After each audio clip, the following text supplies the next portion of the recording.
Assalamualaikum warahmatullahi wabarakatuh. Ketemu kembali dengan saya Fatkur Rahman di channel Skolapedia. Nah, kali ini kita akan membahas nih pengertian sinkronik dan diakronik.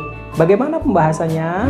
Karena saya yakin nih di antara kalian masih ada yang bingung tentang pengertian sinkronik dan diakronik.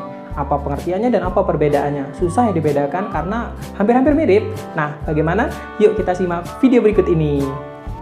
Dalam video ini saya akan mencoba menjelaskannya sederhana. Tujuannya apa? Yaitu lebih mempermudah kalian dalam memahaminya.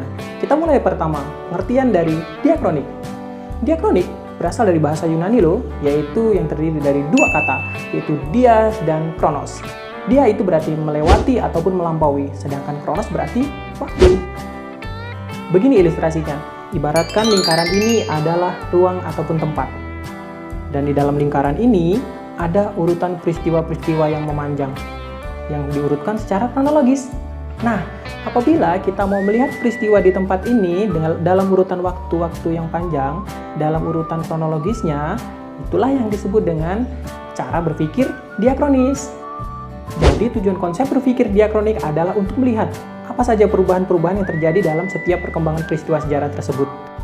Nah, tentulah orang yang teliti dalam melihat sebuah peristiwa ataupun fenomena akan menjadi orang yang bijaksana.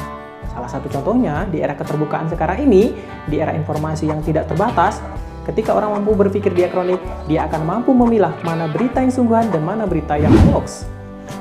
Selanjutnya, berpikir sinkronis. Sinkronis berasal dari bahasa Yunani, yaitu terdiri dari dua suku kata, yaitu sin yang berarti dengan dan kronos yang berarti waktu. Adapun dalam Kamus Besar Bahasa Indonesia, sinkronik diartikan sebagai segala sesuatu yang bersangkutan dengan peristiwa yang terjadi pada suatu masa. Ibaratkan ini adalah satu tempat, suatu ruang. Kalau kita melihat secara memanjang di tempat yang sama, secara urutan-urutan waktunya, itu adalah cara berpikir diakronik. Ketika mempelajari secara sinkronik, maka kita akan melihat banyak aspek. Dalam setiap peristiwa-peristiwa itu ada banyak aspek yang akan dikaji. Bisa aspek sosial, politik, ekonomi, dan yang lainnya.